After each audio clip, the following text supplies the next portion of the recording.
Hi guys, welcome to episode 4.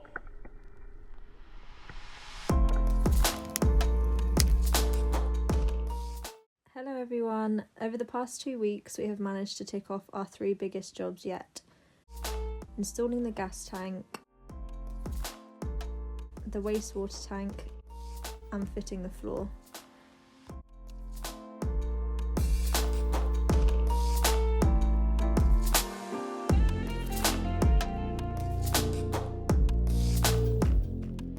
So we started by spraying 4 coats of stone chip protection. We lined up the tank with the new bars on the chassis and marked where the bolts would go. Our gas tank came with pre-welded bolts on the brackets, which meant it had to be tightened from above.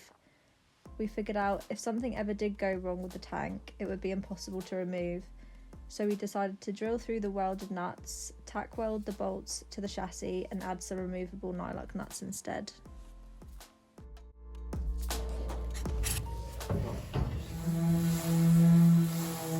What are we doing today? We're sanding the roof. What grit are we using? We use a 320 grit throughout the whole bus. What we'll do is we'll sand down the bus till it's like this the whole way around, nice and smooth. And then get all the dust off. And then prime it, and then sand it down again with 320 grit. You prime it again, sand it down again, and then you top coat it, sand it down again, and then we'll probably do 2 layers of top coat, and then we'll go over with some like 1,000 or 2,000 grit, and then we'll polish it. And we got a new berth.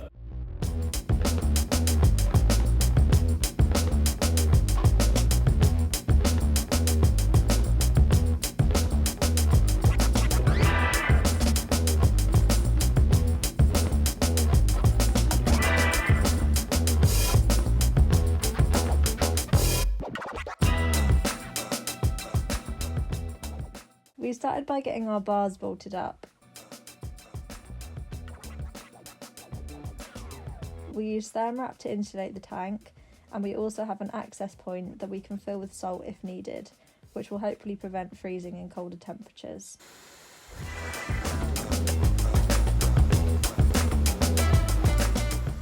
I thought I'd put it on tight. Done it! Finish.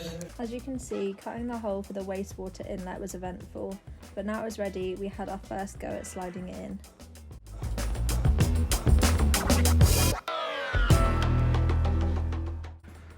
Right, so we just managed to fit our wastewater tank. We've got bars at the top, which are bolted and welded to the chassis, and then bars at the bottom. They've all got EPDM rubber tape on either side to protect the tank, and we've just insulated it as well because we're going to be taking it skiing and stuff, so anything we can do to stop it from freezing we will. And I also bought some 12mm like air pipe hose just to cover the metal threads to stop them from rusting. Show you, we found a gap. So yeah, it's nearly all the way up, and then we're going to put some metal banding all the way around and tighten that up, and then that's fitted. So yeah, well happy with that. So gas tank and water tank is now in. Right, shout out to Rich for the idea of the banding. We thought it was a really good idea, so we copied it. Basically what we've got is we've got these little brackets which are made out of some rectangular tube, and just cut it in half.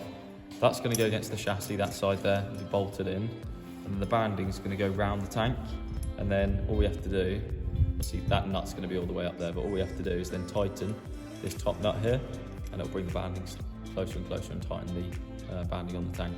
That's fully in and done. And at the top, we've got tank double sender, we've got breather pipe to let the air out, and our wastewater pipe which is up top there. With unclean on hand for the day, our task was to dry fit the floor.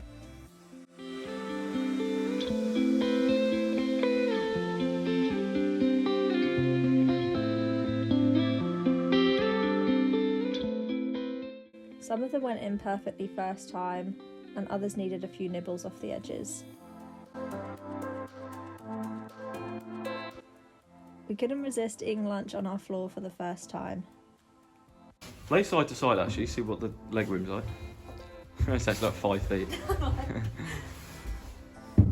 Oh, look at that. Oh, you can lay. Oh, you got like 6 inches each side. Nice.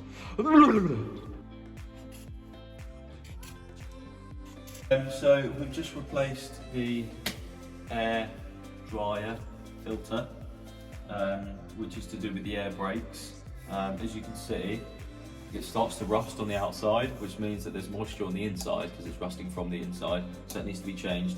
So it's really simple. You unscrew it and screw a new one on, and we thought we'd do this before we put our floor down, which is happening today. Hooray.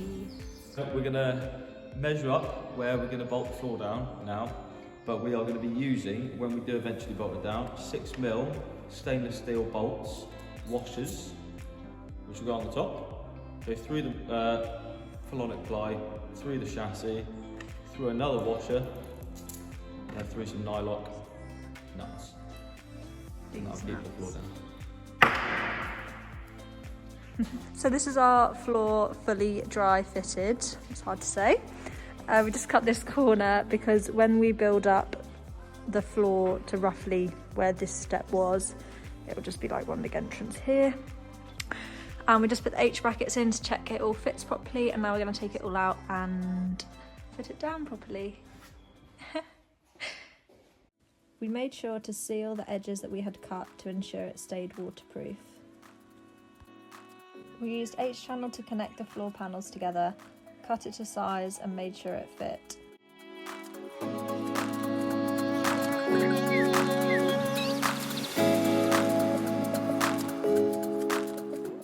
It of course needed to be watertight, so this meant using phelonic ply and a lot of Sikaflex. Before we laid the floor, we used masking tape to draw a small line so we knew where to drill once the floor was down.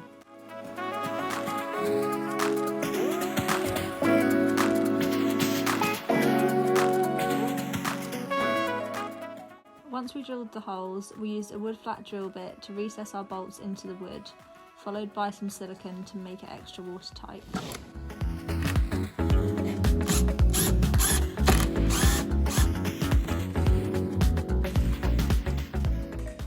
Right, so we're now going to start siliconing up the floor. We're using Sikaflex EBT external and internal silicone.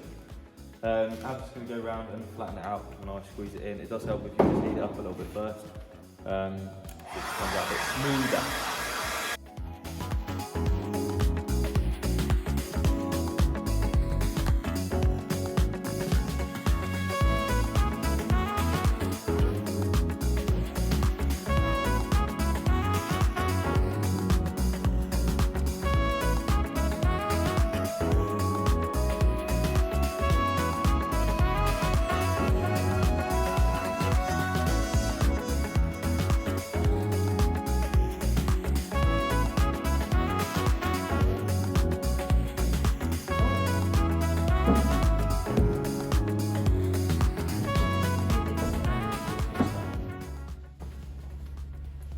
What is this?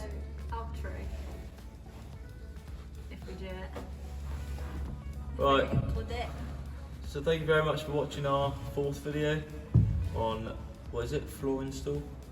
Floor, gas, water.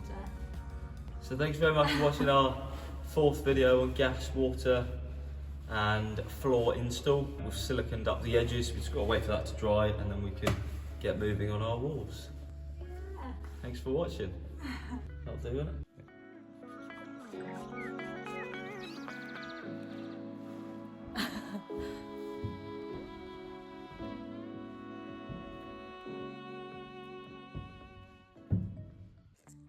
Through the metal. Whoa! Yay! Right, what's the best way of doing this? Right. Put in our tank level 7